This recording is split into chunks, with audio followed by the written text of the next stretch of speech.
Om Vakratunda Mahakaya Suryakotisamprabha Nirvignam Kuru Me Deva Sarvakaryeshu Sarvada. Om Shri Mahaganapataye Namaha. Om Shri Gurubhyo Namaha. Harihi Om Sadashiva Samarambham Shankaracharya Madhyamam Asmadacharya Paryantam Vande Guru Paramparam. Asmadgurubhyo Namaha. Shrutismritipurananam alayam karunalayam namami bhagavatpadam shankaram lokashankaram shankaram shankaracharyam keshavam badarayanam sutra bhashya kritau vande bhagavantau punah punah ishvaro gururatmeti murti bheda vibhagine vyomavat vyapta dehaya dakshina murtaye namah. Om Shri Medha Dakshinamurti Swamine Namaha.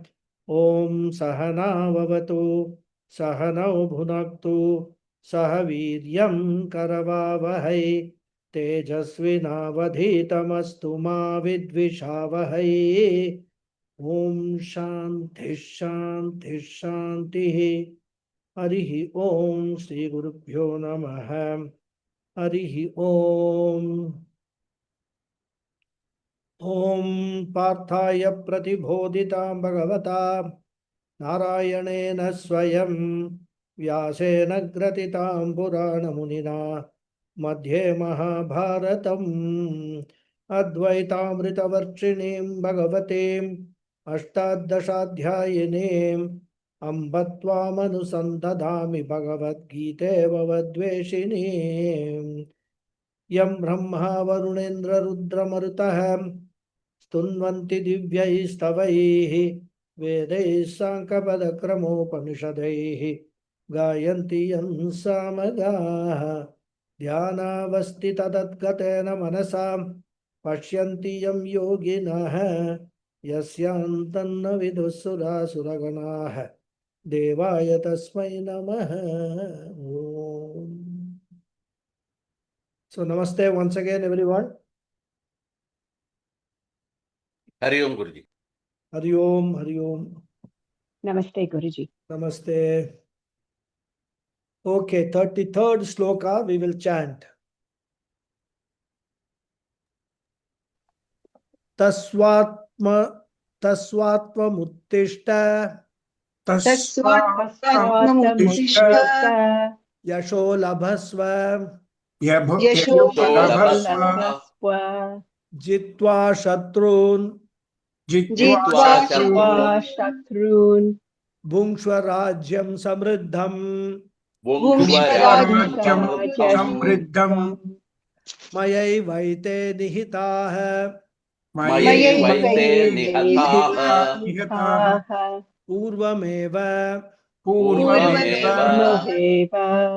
Nimitta Matram Nimittamatram Bhavasavyasachin. Bhavasavyasachim. Good. So, as we were discussing in the last class, the two phrases used in this sloka by Lord Krishna in the second line of the sloka, namely Mayai Vete Nihitaha Purvameva and Nimitta Matram Bhava, are quoted often by fatalists who believe that everything that happens to us is predetermined and we have no control over our lives. According to them, there is nothing called free will. And therefore, we have to go through the life process as already determined. And we have to endure this cycle of births and deaths eternally.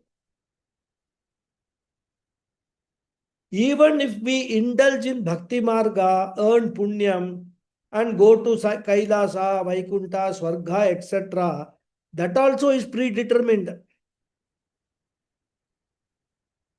And we saw that if one takes this position, there are a couple of minor advantages. The biggest advantage is that you need not take responsibility for your actions.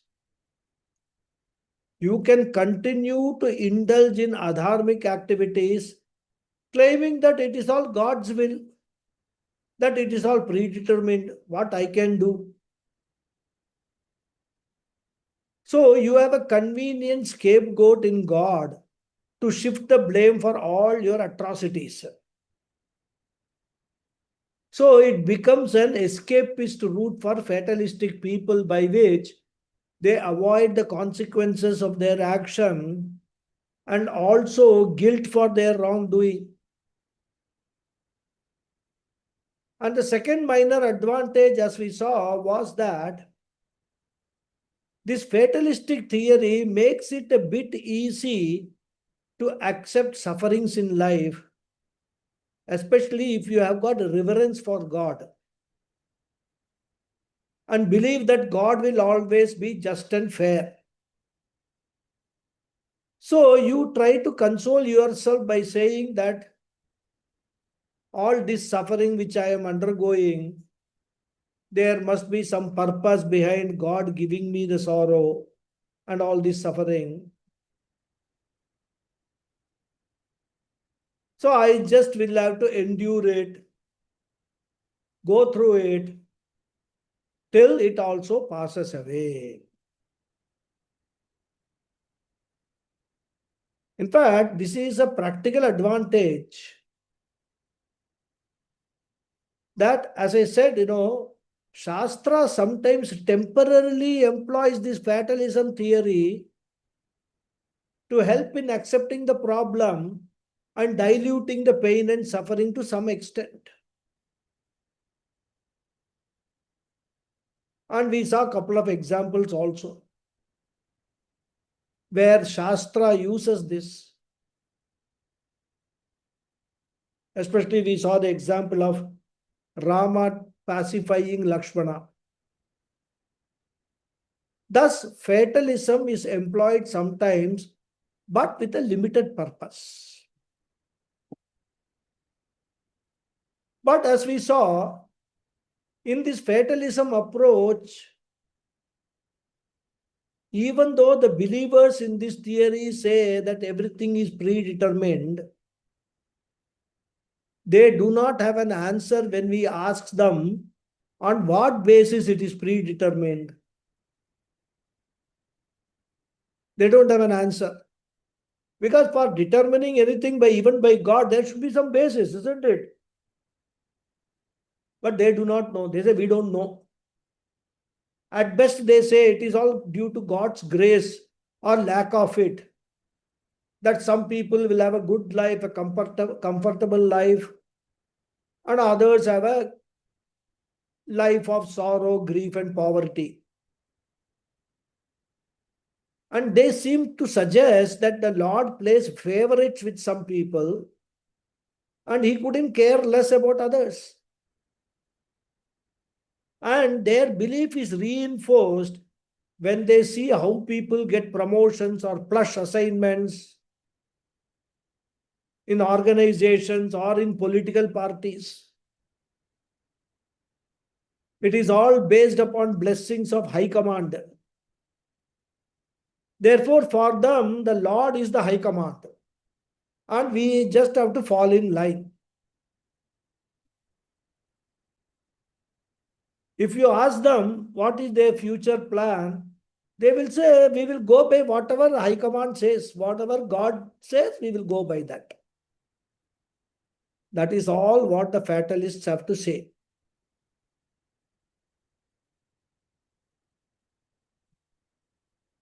And then we started seeing the limitations, the fallacies in this argument. The first fallacy in this argument is that if we say God determines everything, then God becomes the karta, the doer, and we become the bhokta, the consumer. And this militates against the Shastric teaching that yaha karta bhavati saha eva bhokta bhavati. Whoever is the doer, he has to be the consumer. As the English saying goes, that as you sow, so will you reap, something like that. So if you sow a seed, you will reap the seed. You will have to reap the seed. If you sow dharma, you will get dharmic results. If you sow adharma seeds, then you will get adharmic results only. So if we say Bhagavan is the karta, he is the doer, then all punyam and papam accrue to the karta, the Lord, and we would be free from punya papa. And therefore, not only the Lord will become a Mahasamsari, but we will have no rebirth because no punya papa balance. And therefore, all the jivas will be free from punya papam. And freedom from punya papa is what is called moksha. So, no jiva will take birth as a human being. The entire human race will be wiped out in one shot. Everybody will become Jivan Mukta because no Punya Papa, and they will become Videha Mukta also. Finished. The whole cosmos, the earth will not have any human being. If we say that God is the doer. And on the contrary, the poor Bhagavan who is a samsari, he will need to work for moksha. He has to go through Upanishads and all this Atma Jnanam he has to obtain. This is the kind of problem we will end up with if we go by the fatalistic theory. All of us here will be here and now free from all Sanchita Agami Prarabdha Karmas. Therefore, this contradiction is Jivas Asamsaritvam. All the Jivas will be free, Nitya Muktas. Whereas what is our contention as Vedantins? Jivas are samsaris and not Bhagavan. Therefore, the first dosham is Ishwarasya samsaritvam. And the second dosham which follows from that is Jivasya asamsaritvam. And all such consequences will make a mockery of our scriptural teachings. Then we also noted that even though Shastra totally rejects fatalism, fate or destiny is accepted by Shastra. And fate is defined as karma phala, which is the result of one's own past actions done based upon free will. In fact, the whole concept of Jivan Mukti is based on the assumption that the human being, unlike other jivas, has a free will, and by using this free will, the human being can engage in sadhanas, gain self-knowledge and be liberated. So if we do not accept the existence of free will, we might as well close all the Gurukulams, all these in-person and virtual classes right away. Why should we waste our time? Isn't it? Spending 3.5 years in the Gurukulam, or even minimum, 2 hours a week or 3 hours a week in this kind of Zoom classes. Why should we waste our time, effort, etc.? But the very fact that these teachings are still going on and gaining more and more popularity shows that by and large, people accept the existence of free will.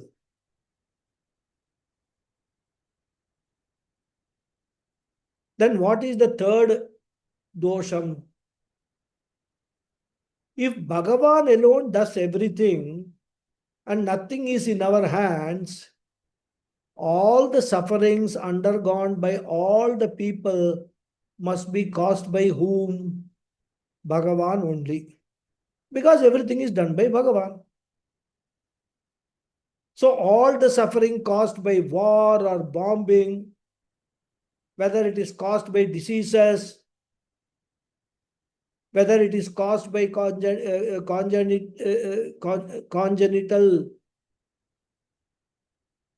congenial deficiencies, the responsibility for all these must squarely lie with Bhagavan. And therefore, if God is responsible for all the suffering, a question will come. Is that God a compassionate God or a sadist God? The one who causes suffering to us, he or she must be a cruel God, isn't it? He can never be called a Karuna Murti. How many people today are still suffering because of some third degree torture done by some person in some jail in some country? You cannot imagine those suffering. As even you listen, you will lose your sleep. Go to hospitals, emergency ward. See how people are crying, suffering. Not only the people who are there as patients, but their relatives also. And who is responsible for all these things? Not you, not me, not that person. Because we are all what? Nimittam only. Nimittam matra, instruments. Therefore, God alone is responsible. Such a God we can never call him or can be said to be compassionate. He will become an embodiment of sadism. This dosham is called Naigrinya dosham. In Brahma Sutra, Vyasacharya has mentioned this. Naigrinya dosham means God will be subject to the charge of cruelty. Gridna means compassionate. Naigrinya means no compassion. Compassionless cruelty. So this is the third dosham. If you say Bhagavan is responsible for the suffering by accepting the theory of fatalism. And you cannot say Bhagavan is helpless because Bhagavan is said to be omnipotent and omniscient. And in spite of being omniscient and omnipotent, still he does not choose to put an end to all this suffering. Isn't it? If he wants, he can put an end to all the suffering in just one, moment. All that he needs to do is just show us his hand, Abhayam.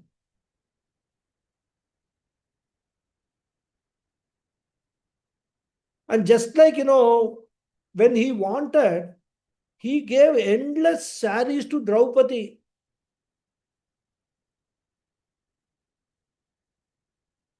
In the court of Duryodhana. So if he wants, he can do anything. And we are seeing in this chapter itself that Bhagavan has got thousands of hands.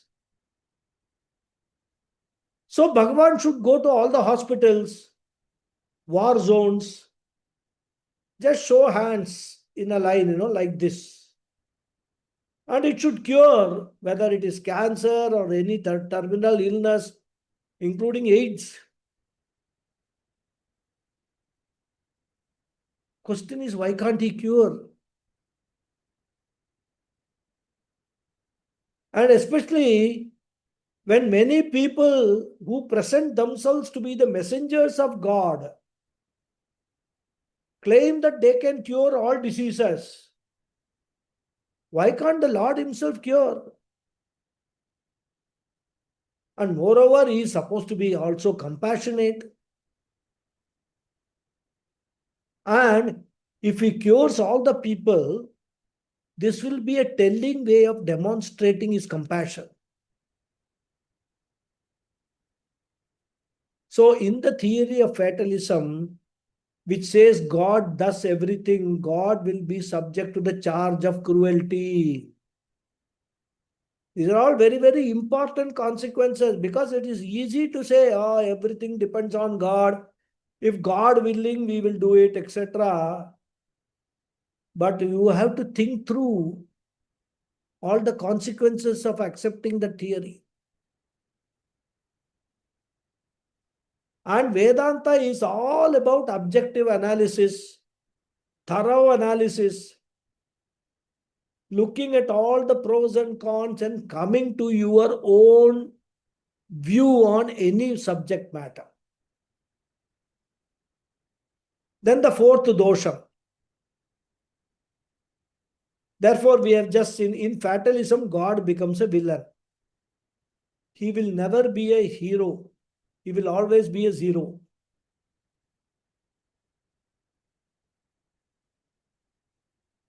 So, without their knowing, these fatalists, they are dumping God into waste paper basket.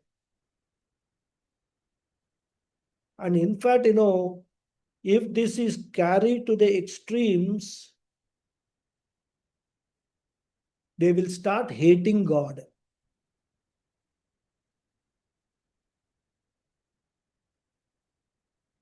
And therefore, the fourth dosham of this theory is that while on the one hand, God makes people suffer, there are others who are enjoying a luxurious life, a happy life, very comfortable life. Of course, there are degrees of happiness also. Some are happy, some others are happier, some others are happiest. Even this also God decides.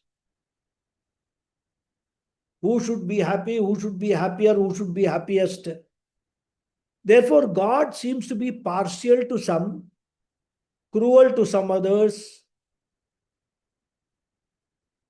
So then God will be accused of being partial.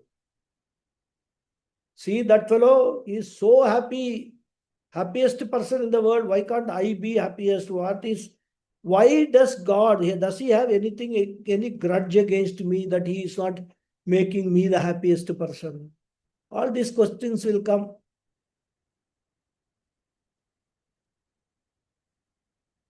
And that is not all. There are two more doshams. The fifth dosham is, since Bhagavan is the doer of all actions, and according to this theory, we are only instruments, the instruments need not know what proper action is and what is improper action, isn't it?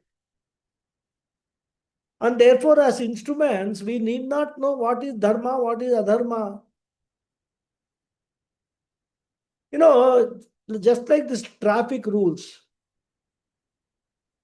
Should the traffic rules be learned by the car or by the driver? Obviously, it should be learned by the driver and not by the car, which is only an instrument. It is enough if the Karta or God knows all these things. He can then, based on his whims and fancies, decide who has to do what. And that means what? We need not learn Dharma Shastra. According to the theory of fatalism, we need not study Dharma Shastra. That means what? The Taittiriya Upanishad injunction. Vedamanuyacharya ante vasino ante vasinam anushaste satyam vada dharmam chara swadhyayatma pramadah. All these injunctions we need not study, we need not follow, because we are only instruments, only nimitta. So Bhagavan has to study all Dharma Shastram. Bhagavan has to go to Gurukulam and find out what are the rules. And for us, the great advantage is that we need not study ethics, morals, constitutional rules, traffic rules. We need not study any of this.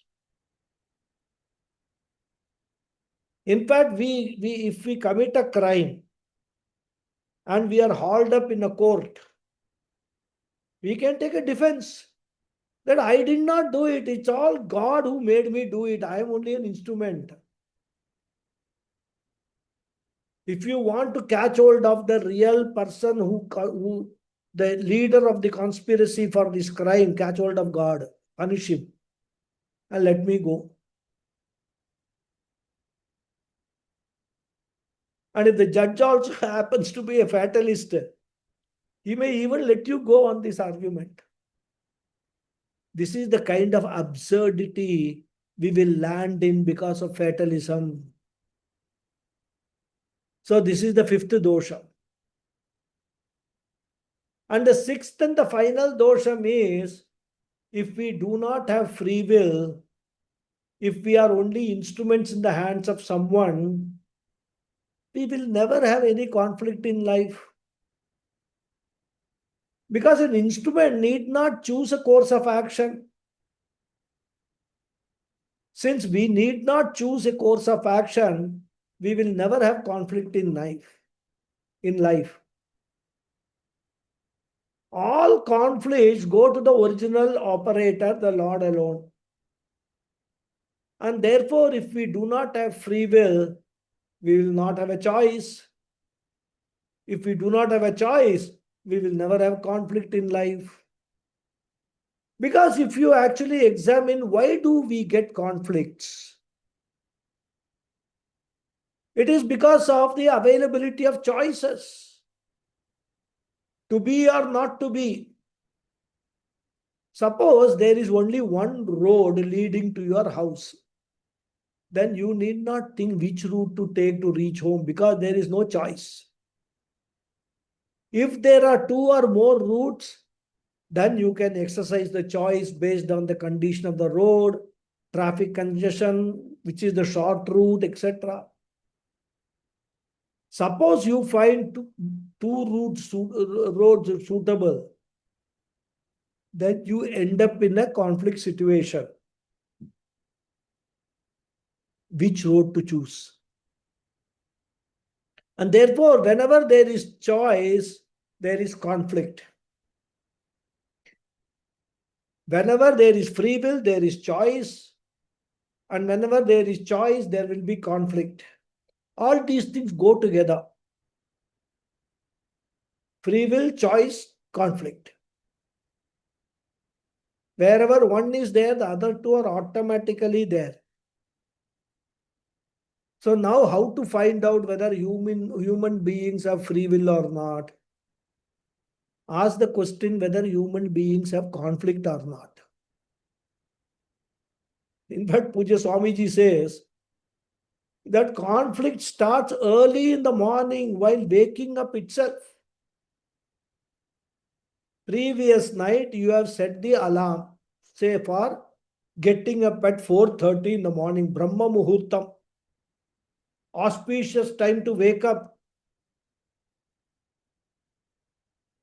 You set the alarm and the alarm rings. But you are not used to it, you are still feeling sleepy. So to get up or not to get up, there is a conflict. One side of your mind says, listen, you have pledged that you will get up at 4:30 in the morning and take your bath and do Sandhya Vandanam before sunrise as it is ordained in the Shastras.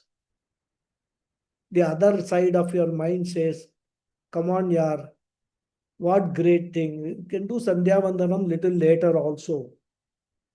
After all, there's a prayaschitta, arkyam you offer and that will be okay. Sleep for some more time. In fact, they will say, if you don't complete your sleep, your blood pressure will go high and all that. You will come up with hundreds of arguments to justify why you should snooze the clock and go to sleep again.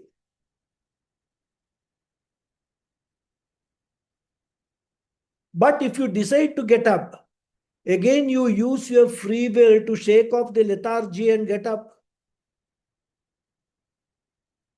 And many people, especially in winters in the north and all, they have this conflict on cold winter mornings whether to take bath or not. They'll say, oh, it is so cold, I will skip bath. After all, I am not sweating, it is not hot. So why is the need to take bath? Again, they justify everything. And this is another conflict, especially for youngsters. The parents will goad them to go and take bath, but their own intellect will say don't because it is very cold.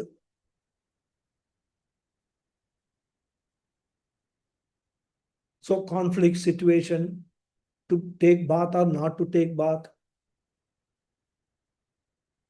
Some others will have a conflict, especially when you have to visit a friend, or someone has rung the bell just about when the Bhagavad Gita classes are going to begin.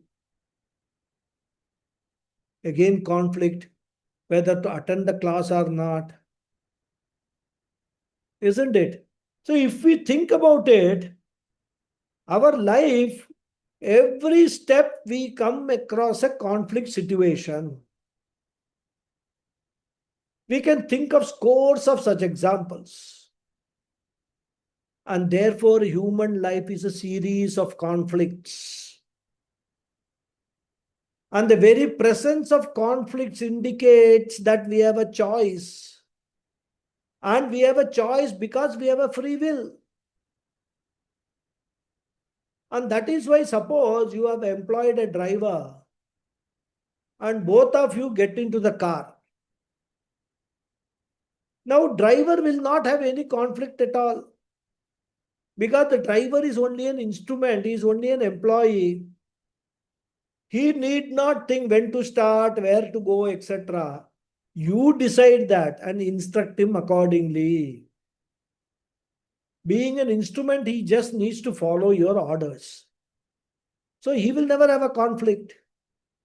The conflict will be for you, the owner, to decide whether to go now or later, whether to take this route or that route, whether to take your car or by taxi, because you are seeing in the Google map that there is a huge traffic jam.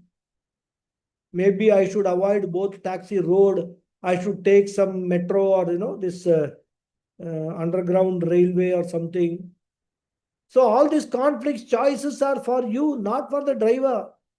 You ask the driver to go, he will go. You ask the driver, no, I'm not going, lock the car and give me the key, he will do it. No conflict for the driver. So similarly, if Bhagavan is what you call the Yajamana, and I am a simple driver in the hands of Bhagavan, I would never have faced any conflict. But the very fact that I am facing conflict every moment indicates that I have a choice, and choice indicates I have a free will. And therefore, in the absence of free will for human beings,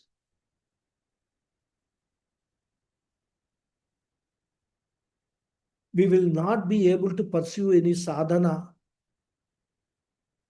for moksha. So if we have no free will, moksha abhava hai, vikalpa abhava hai will be the consequence. But that is not our experience. If a person says, I do not have free will, and because of that I do not have any conflicts, then we will say him that in that case, there is no difference between you and an animal. And just like animals, you are guided by your instincts, because according to the Shastra, only animals are free from free will. They are free from free will and therefore free from choices and therefore free from conflicts. Animals never face conflicts in life because they go by instincts. They do not go by free will.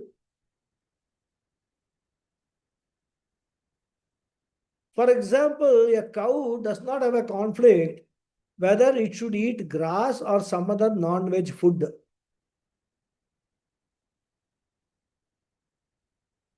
Even when the cow is in the company of other carnivorous animals, it has no pressure to become one. By instinct, it is herbivorous. So animals have no decision to make because no choice and hence no conflict. So you can take tiger, no conflict. Will tiger eat grass? No. Instinct is to eat flesh. No conflict. Will tiger feel guilty to kill an animal for its food? No. No free will, no guilt, no conflict. Tiger will not go and tell the animal, hey, animal, another animal, I'm going to kill you, pardon me, and all that. It will not say. It will just go kill, eat, and move on.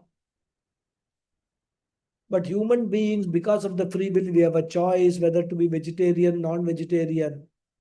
That also is a conflict. Especially these days, your family and cultural orientation says one thing, but you want to do something else. In fact, I know of a case. It's a true story. There was this lady who's a widow with her son. She was staying somewhere. Big house. No, ground floor, first floor, and all. The lady is a very pure vegetarian and very culturally oriented lady. Son is a modern guy. He wants to eat all non-veg and all. But non-veg cannot enter the house. So what he used to do, he used to call this, Swiggy or some app or something like that. Order it. And when the person comes, he will put a rope from the first floor and ask that Swiggy fellow to tie that packet to that rope and then he will pull it up. And he will have the non-veg without the knowledge of the mother. See, conflict resolution, what all things people think about. They become very, very innovative. And therefore, if a human being claims that I do not have conflict, and therefore I do not have choice or free will, according to Shastra, that person comes under animal category. And for all these reasons, we can safely conclude that human beings have free will, a freedom to choose. But then, do we say that our future is determined by free will alone? No, we don't say that. While fate or destiny or karma phalam arises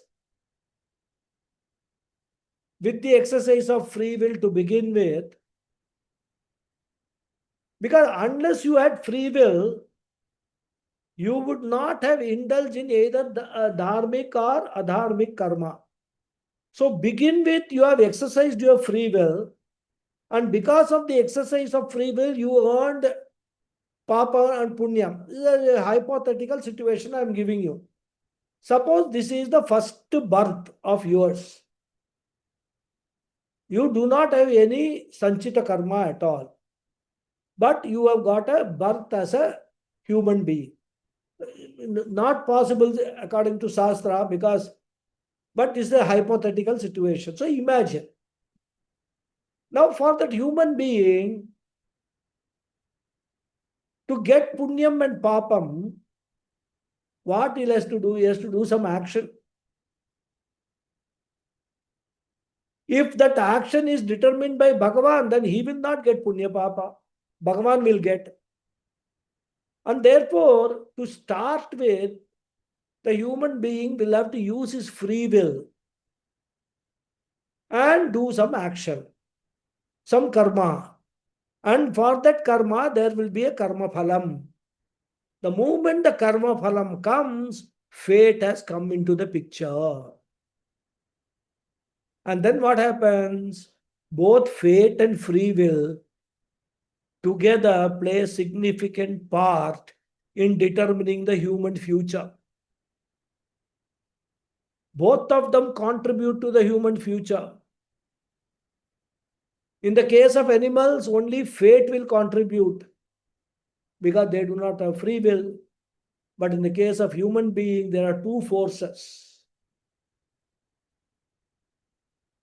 In fact, in physics, they talk of a resultant force, which is defined as a single force that represents the total sum of all individual forces acting upon an object, combining their effects in both magnitude and direction. This is the definition of resultant force. So the forces of free will and the forces of fate both combine together and act on the human being, both in terms of the magnitude of the human being's action and direction. And therefore, every second of the future is caused by interaction between or combination of fate and free will. In one particular context, free will may be dominant. It will suppress the effect of fate. In another particular context, the fate may be dominant and free will not work. It is just like all these one-day international ODI cricket matches, where they say the match is not decided till the last ball is bowled. When in one match, one team wins despite poor performance, we can say it was their destiny to win.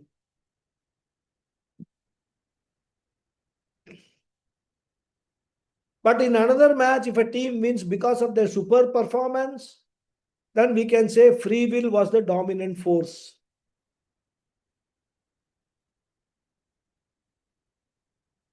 So similarly, every moment in our life is one-day match between fate and free will. Sometimes it is a tie also, where very rarely it can end up in a tie. But then this is the case of a human being. And therefore, what does the Shastra say? Never vote for fatalism. Accept fate, accept free will, and understand that your future is determined by fate and free will together. And in fact, determining your fate also lies in your hands only. Because by choosing the right action, you can determine the future fate. Today's fate has been determined by your past action on which you have no control now. You did not come for Bhagavad Gita classes and listen to all these arguments earlier, previous janmas. So you did lot of adharmic things and you have got a lot of papam balance along with punyam balance. Luckily you got a human birth. But now you are exposed to all these teachings. Now you understand, I might be suffering now, but I can avoid future suffering either by increasing the balance of punya in my account so that my future fate is protected, or I can end all this thing by gaining self-knowledge, Atma Vidya, where all this Sanchita and Agami karmas will be destroyed. No rebirth at all, no suffering. And therefore, we have to understand that our future is determined by fate and free will together. Now you may ask, then why do we pray? The answer is prayers are one of the contributory factors in addition to the free will. By our prayer, we try to influence the fate to some extent.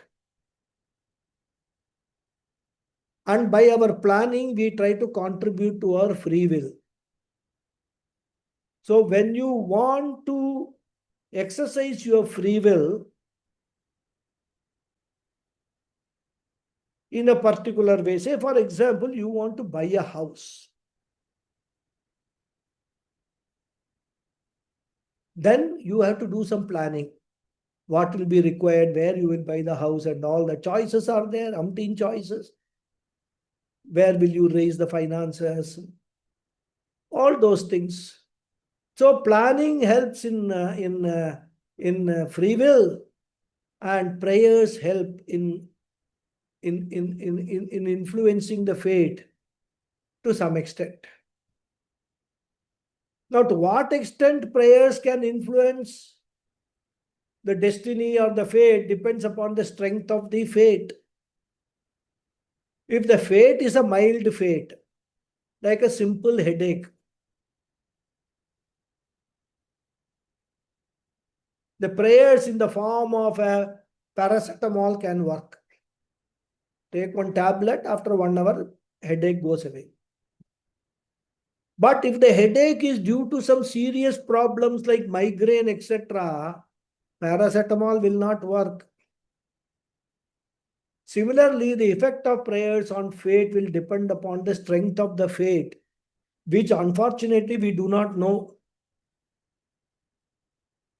But for that reason, we should not abandon prayers because we do not know the strength of the fate. And prayers give us the best opportunity to try to mitigate the negative effects of fate. Then comes the final question. A question probably will be there in all your minds. Having said all this, does not Krishna realize all these things? He is a Jagat Guru. He is the one who has given all the scriptures, etc. He should know all these things. Then why did he say to Arjuna, Nimitta matram bhava savyasachin? Why did he say just be an instrument in the hand of the Lord?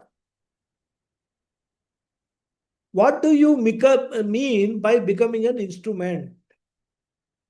And therefore, we have to understand this phrase very carefully. We must go back to the fourth chapter, where the Lord has already said, Yada yada hi dharmasya glanir bhavati bharata.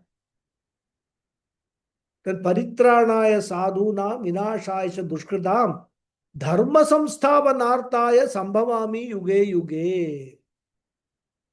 Very important sloka we must remember in this context. So Krishna is in the war on the side of Pandavas for what? Dharma samsthapanartaya, to reinstate dharma. And therefore he is urging Arjuna to become an instrument in the hands of the Lord in re-establishing dharma by following a dharmic course of action. That is what is meant by nimitta matram bhava, be just an instrument. And as we know, the entire cosmic order, what we call Ishvara's order, Ishvara controls the world through dharma. Bhagavan harmonizes the world through dharma. And when I use my free will to be in alignment with dharma, I am serving the Lord as an instrument. The Lord has to uphold dharma only through the medium of human beings. And therefore, every time I exercise my choice using my free will, I can either go by dharma or I can go by my raga dvesha. Raga dvesha tells me to do something or not to do something. Pay tax, do not pay tax. Or stop in red signal even if a cop is not around, or violate the traffic rules. And therefore, every time we have a choice, we can go according to our raga dvesha, or we can go according to dharma shastra. When my life is governed by dharma shastra, when my free will is in alignment with dharma shastra, with the cosmic order, I become an instrument of Lord. And therefore, Arjuna himself is facing a conflict. Isn't it? Right from the first chapter, he is facing a conflict. And Dharma Shastra says, Arjuna, you are a Kshatriya. Dharma means to fight the war, and therefore, Krishna says, Tvam Uttishta. Arjuna, get up, fight this dharmic war by being an instrument in the re-establishment of Dharma by me. If you recall, this is the advice Krishna gave Arjuna in the second chapter itself. Swadharmamapi chavekshya na vikampitum arhasi dharmyadhi yuddhat shreyonyat kshatriyasya na vidyate. So according to Dharma Shastra, Arjuna's duty is to fight the war. Because Kshatriya has to fight for sake of Dharma. And Duryodhana has explicitly taken to Adharma, and therefore Dharma tells Arjuna to fight. And in fact, because of that alone, Arjuna has come to the battlefield. But before he started the fight, what happened? His Raga Dvesha intervened. And Raga Dvesha tells Arjuna, this Bhishma, Drona, they are all my kith and kin. And therefore, I should not fight the war. And he also vocally expressed these sentiments in the second chapter before Krishna started the teaching. Before Krishna advised him on Swadharma. So in this shloka, Krishna is once again goading Arjuna not to go by his raga dvesha, but to go by dharma, pick up his bow and arrows to start the battle by becoming an instrument for upholding dharma. This is the only way Arjuna can resolve the conflict within him. So this was quite a long commentary on a very important sloka of Bhagavad Gita, which is of very practical importance to all of us. We need to understand all these aspects, which are all hidden messages in Bhagavad Gita. And that is why I keep saying we must never accept scriptures on the face of it. We should go deep into it, analyze. Fortunately for us, we have got all very excellent Acharyas of Vedanta, right from Adi Shankaracharya. Entire Guru Parampara is there to help us. So we must make use of it, use our free will, make use of that Guru Parampara and learn all these things for becoming, for bringing transformation in our lives. Okay, now we will got some few more minutes. We'll go to the next sloka. We will read.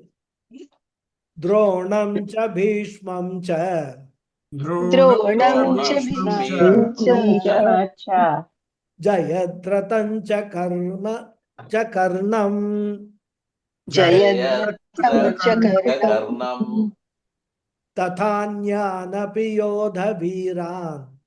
Tathanyanapi Tatanyanapi yodha Yodha viram. Maya hatamstvam jahi Maya Maya tanstam jahi Hatatvam Jahima Vyatita ma vyatishta Ma ma vyatishta Ma vyatishta Vyatita yudhyasva Yudyasva yudyasva jetasi rane sapatnan. jetasi jetasi Jetasirane rane sapatnam. Sapatnan sapatnan. Sapatnan. tamatnan. Sabatnan Sapatnan means agreed. Anyhow, so I try to chant with the meter, the raga, this thing, but then it was not coming out all right. Doesn't matter. So the Anvaya is Tvam Jahi, Dronam cha Bhishmam cha Jayadratam cha Karnam Tatha Anyan api Yodha Viran Maya Hatan Ma Vyatishta hai Yudhyasva Jetasi Sapatnan Rane. Tvam Jahi, you kill. Dronam cha Bhishmam cha Jayadratam cha. Drona, Bhishma and Jayadrata. Karnan Tata, Karna as well. Anyanapi Yodha Viran and other great warriors. Hatan, who are already killed. Maya by me. Ma Vyatishta, do not fear. Yudhyasva, fight. Jetasi, you will conquer. Sapatnan Rane, the enemies in the battle. So Krishna is now giving the final advice. Arjuna, you kill Drona, Bhishma, Jayadratha, Karna as well. And also all other great warriors. And all these people, as I already told you, are already killed by me. So do not have any fear or any hesitation. Fight. You will conquer the enemies in the battle because you are on the side of Dharma and Dharma always wins.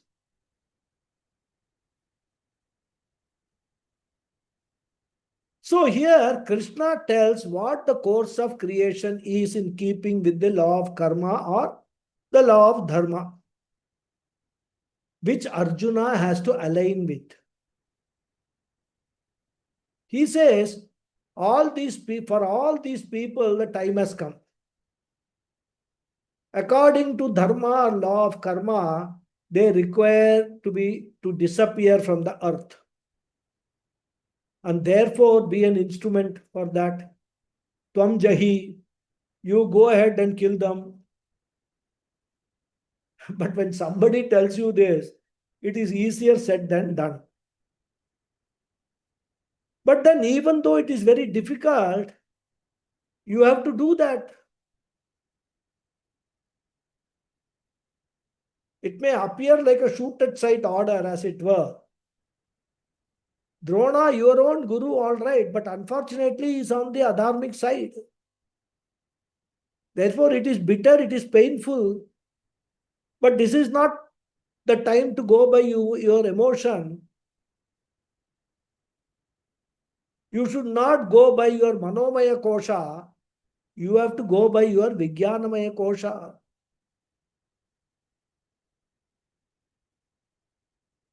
Discrimination should dominate your action, not impulse. Therefore, Drona you have to finish. Bhishma you have to finish. And finishing them is important because through them you are finishing adharma. Jayadratha you have to kill. And it is not that Krishna has got any dvesha towards them. In fact, they are all related to Krishna also. Remember, whoever is related to Arjuna is related to Krishna because Krishna is what? Arjuna's uncle. In fact, Krishna had to kill his own uncle Kamsa. So Arjuna, I know these are all very painful, but you should transcend your emotions. No, it is just like, many times in our family also. A girl 20, 25 years, 24 years old, these days 24, those days, young girls, 15 years, 16 years, or even younger, they'll get married and they will go away from home. It is such an emotional situation for the parents who have actually given birth to the girl, brought her up, but then to separate her from us, very emotional situation. And even in the case of boys, the boy has studied well, who scored good marks, going to the US or somewhere far away, or Australia, somewhere for higher studies. Maybe he will finish his studies, settle down there itself. Again, another emotional situation for the parents. But then what we do, we have to overcome those emotional situations and do what is to be done at that appropriate time. That is what Krishna is now trying to tell Arjuna. In this, more we will see in the next class. Om Purnamadav Purnamidam Purnat Purnamudachyate Purnasya Purnamadhaya Purnameva Vasishyate. Om Shanti Shanti Shanti. Harihi Om Shri Gurubhyo Namaha. Harihi Om. Dhanyawad hai. Thank you all very much. Thank you very much. Dhanyawad, Guruji. Thank you. Thank you. Thank you. I think Thank you, Guruji. Hari Om. Thank you. I think today's class has resolved at least the conflicts in my mind, which I was going through all these few months. I know. Thank you so much. I think all emotions and conflicts going through, I think I am fortunate to have attended today and come back to the class. Hari Om, Hari Om. Good thing I didn't miss it today. Yeah, I know. Thank you. Yeah, Thank of you course, so much. it is just a coincidence that this is the topic we started last week and then we finished it today. And these are all, every chapter, some very important takeaways there for all of us to apply in our practical life. So that is the beauty of Bhagavad Gita. Yeah, absolutely. Thank you so much. Thank you. Hari Om. Thank you. Thank you. Any other question? No hands are going up. So I assume that everybody wants to contemplate what they have heard today. Of course, it's Yes, nothing Guruji. new. I mean, these are Yes, messages it I've was been. a very. Sorry. Yes. What you are saying is very true. It was a very detailed and elaborate. I think Lataji is not there, but her favorite topic you have Yeah. explained very well today. Yeah. But Lataji sent me a message that if she may not be able to join, but she will Achha. listen to the Yes. recording. So Yes. certainly she will get the answers The for benefits. all our questions. Yes. I don't think, of course, initially she had those questions which are very relevant when you start into the Bhagavad Gita and all. The relevant questions are there, but I'm sure that over a period of time, we have more than 4 years now conducting the classes. Many of these issues would have already resolved. Resolved. These Yes. talks are only will reinforce what her already understanding is. Yes, Guruji. Thank you. Hari Om. Thank you. Hari Om, Guruji. Hari Thank you. Om. Thank you. Thank you very much. See you all next week. Thank you. Good night.